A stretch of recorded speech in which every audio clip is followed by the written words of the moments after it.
Well, we're not going to have fun with this next story. It is a big win for the communist country of Canada and a terrible day for Canadian farmers. The Supreme Court of Canada has rejected an appeal by the Universal Ostrich Farm to stop the killing of its 400 ostriches by the terrorist Canadian Food Inspection Agency, which has been terrorizing them for the past couple of weeks and months. Now they've got the blessing of the Supreme Court because the Supreme Court is not going to hear this. They've rejected that appeal. And now they're on their way to start killing or continue the killing of these ostriches there in British Columbia. It's a sad day for Canada. It's a sad day for freedom. It's a sad day for farmers. And we wanted to bring in David Krayden from Ottawa, Canada, who's been closer to this story and trying to get the message out about this story than anybody. I know you spoke, David, to Katie Pasitny, who runs the Universal Ostrich Farm there, and I know you spoke to her a short time ago. What is she telling you? Well, Katie is so close to complete exhaustion because of what she's been through. This morning, I called her before I put her on the show because I said, Katie, can you do it?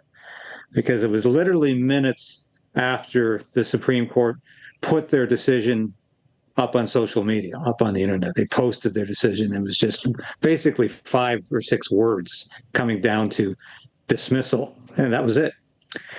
And so Katie came on the show, and of course, she was very, very distraught. She was in tears. And she said that the CFIA, the Canadian Food Inspection Agency, I know you were having a little trouble with that one, but I don't even want to give them. I don't even want to pronounce their official name. It's kind of like the CIA with an F in it, and you can guess what the F stands for. But this is an organization that was setting up guns this morning. Katie said that they were setting up guns in the midst of this hay bin death area that they have erected there. Yeah, you can see it in the picture.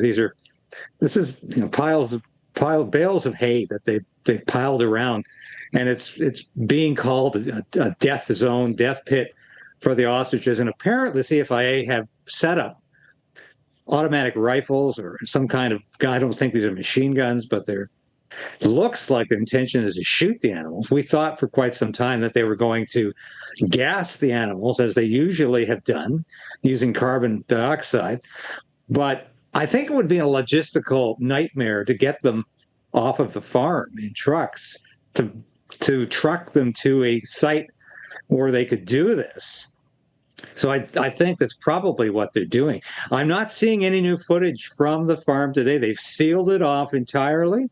I don't even know if people are able to get up on that hill where that last video was shot from a very good vantage point using a zoom lens, because they have done everything to seal the area off and done everything as clandestine operations, usually at night. But I'll tell you this, Clayton, it's interesting. What I'm hearing today is that the count of ostriches, remember we started at 399 at the beginning of this whole horrid affair, and people are saying today that they can't see more than 100 ostriches. So they've already been killing a lot of them. This is what I have been saying for weeks. And, all of my compatriots in the new media are saying, well, we can't prove it. We can't prove it. How do you know they're killing them at night? So I'm saying, well, what about the sounds they're hearing, the blending sounds, the grinding sound, the machinery they've trucked on to the site, and the fact that people are counting the ostriches from a vantage point, and they're not getting anywhere near 300. And today, they're getting near 100.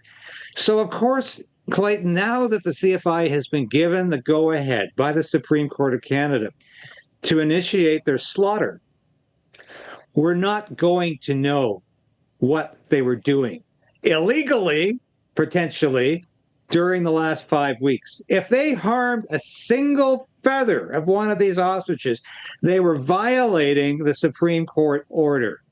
But how are we going to prove that now, Clayton? Because they've been given authorization to just get rid of them.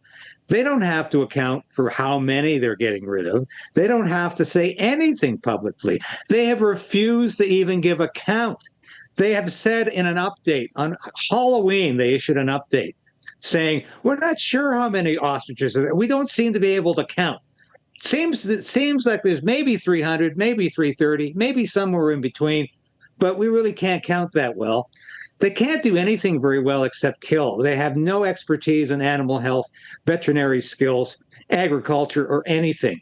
These are a bunch of the most incompetent government workers I've ever seen. And when they're confronted by people about the health of the animals, they don't know what in the hell they're talking about.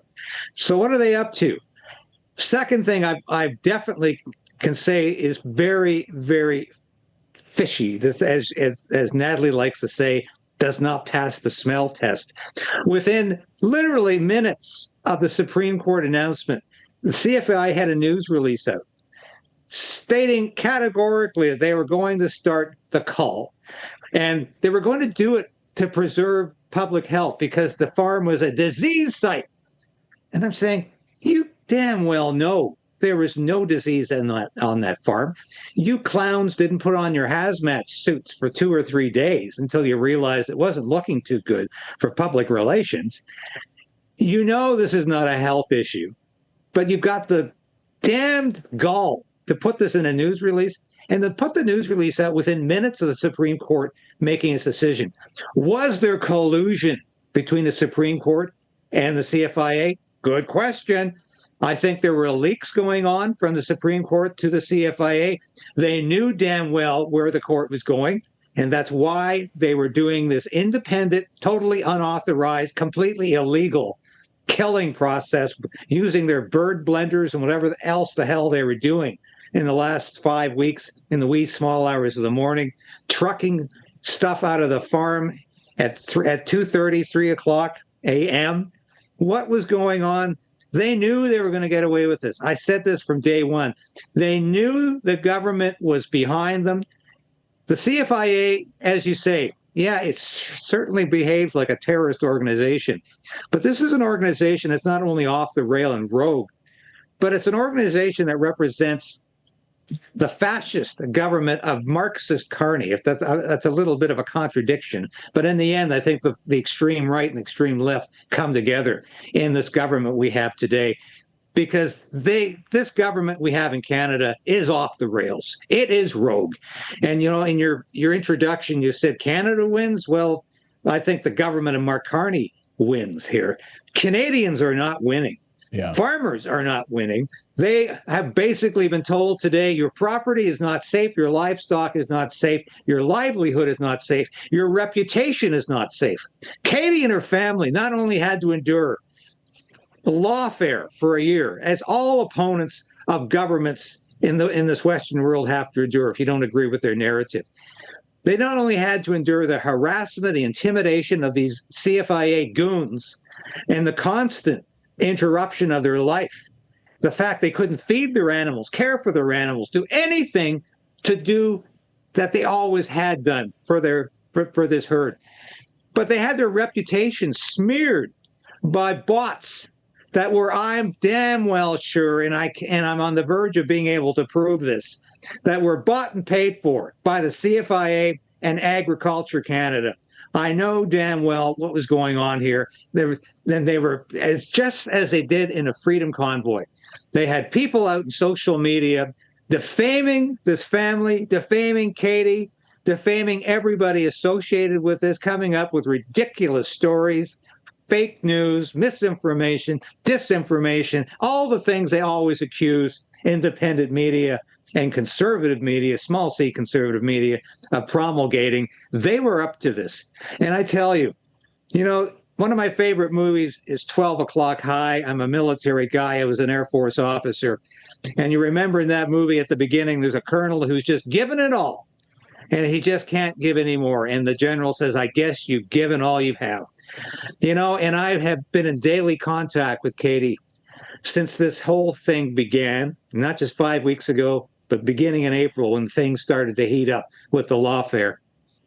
She has given her heart and soul into this fight. I don't know how she has been able to go day after day after day fighting this battle in the way she has and the way she has done it with an articulate, moderate, completely well-fashioned key messages. She's done it so superbly. She's done it so well. and yet she has been under this kind of crisis management pressure that most people can only endure for maybe a week. She's been going through this for weeks, for months, and it's incredible that she's still holding up. And she was able to come on my show today. I'm glad she didn't have to come on this afternoon, because I have seen the footage she's put out today, and she is just in tears over what's happening. This could potentially be the loss of a family farm. They're losing every last ostrich, and it's not clear if they're going to be reimbursed by the government for these ostriches because they chose to fight it. That might well have made them exempt from that restitution. This remains to be seen. The Supreme Court announcement today said they're going to be also docked for the costs of this legal. So they're going to be on the line. I think, if I'm reading that Supreme Court order correctly, they're going to be on the line for the legal costs incurred by the government. Philip has a question here. Go ahead, Philip. Yeah, so I'm curious. So you said they put out a press release, and it got me wondering. Like, so it sounds like they're championing this. Is there public support? Like, is this genuinely in Canada, like everywhere news, or do a few people know about it? Like, who are they like wanting to cheer them on? Are people cheering them on? Are people seeing this as a good thing, in, like the government narrative? There are people, yes, largely the baby boomers, the geriatrics who voted for Mark Carney. They think this is great and they also approved of the Emergencies Act during the Freedom Convoy. Clamp down on these truckers. We don't want to hear this talk about freedom and stopping the vaccine mandates. It's the same people who are applauding this. Why? Because they were standing up to the government and saying, my land is my land. This is my private property. This is my farm. This is my 58 acres. I own it. Government, get off my land. Stop stealing my livestock. Stop stealing my livelihood. But there are Canadians who agree with this today. Was the story well known? Oh, yeah. Thanks to Katie. And, I have to take some credit myself. I push this story every day on my broadcast. Not the whole broadcast, but I didn't miss a day for the past 60 days at least, where I didn't mention what was going on at this farm and the fact that it wasn't just about one farm. It was about property rights and human rights and individual rights for all Canadians, all homeowners, anybody who thinks they have any kind of democratic value left in this country. That's who this fight was about. Katie never missed an opportunity to talk about that, and this morning, I thanked all of those broadcasters in the new media, the independent media, who tried to get the truth out about this, who tried to talk about the fact that this was a gross overreach by the federal government against farmers and against ordinary Canadians. I praise the work of Redacted for doing so much to get the word out to a mass audience. Believe me, there are millions of Canadians watching this story today. I think, I would say, based on the response that I'm seeing nationwide, it's probably about 60-40 in favor of the farm. I don't think this has been a good public relations exercise for the Mark Carney government. I think it makes them look not just small and extremely short-sighted, but brutal, mean, and absolutely without any empathy or sympathy for ordinary Canadians. And again, it reinforces what the Trudeau-Carney regime has been doing for 10 years now, waging war against agriculture and farmers. They have done so much to make life difficult for farmers. It's like they just think that grocery store gets its food from a magic suppository, and it's got nothing to do with farmers growing it or producing the meat, the cattle, the sheep, the pigs that are all part of the food chain in this country. But the Liberals don't seem to think that's important. And farmers do not feel like they're valuable, like they're appreciated. Certainly, these farmers in Edgewood, BC, at Universal Ostrich Farms, know they're not appreciated. Know they have been vilified, attacked, and harassed and assaulted by this federal government that has no conception anymore about foundational freedoms in Canada, about what it means to be a free Canadian. God damn, I hope there's a day again when I can stand up and say, I am a Canadian, a free Canadian, free to speak my own mind, as John Diefenbaker said in 1962 in the Canadian Bill of Rights. We don't have that assurance anymore in this country. As you've said so often, Clayton, Canada is cooked, not just by what happened here today, but by the fact we've got 4 surveillance and censorship laws in front of Parliament, which will pass because he's got the votes with the opposition New Democrat socialists who will back those bills up. Which is why I say the only hope in terms of the short term is to have an election, new elections, which are possible over this budget this week. But Canada has never been in a worse situation in terms of preserving its fundamental democratic way of life, which we're vastly close to losing right now. Yeah, I'm without words. Many people in our chat room, Bargarla says, Canada used to be such a nice country. It's gone now. And you're just watching it collapse in real time. David Kraydon, thank you so much for all of your work on this.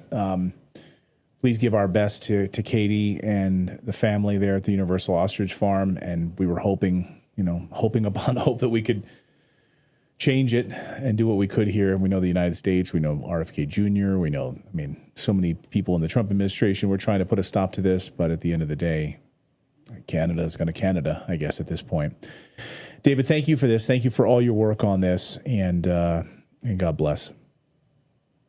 God bless you too, Clayton. Thank you for all the work you did on this, and I'll pass that on to Katie. Thank you so much. All right, give her our love. Thanks, David.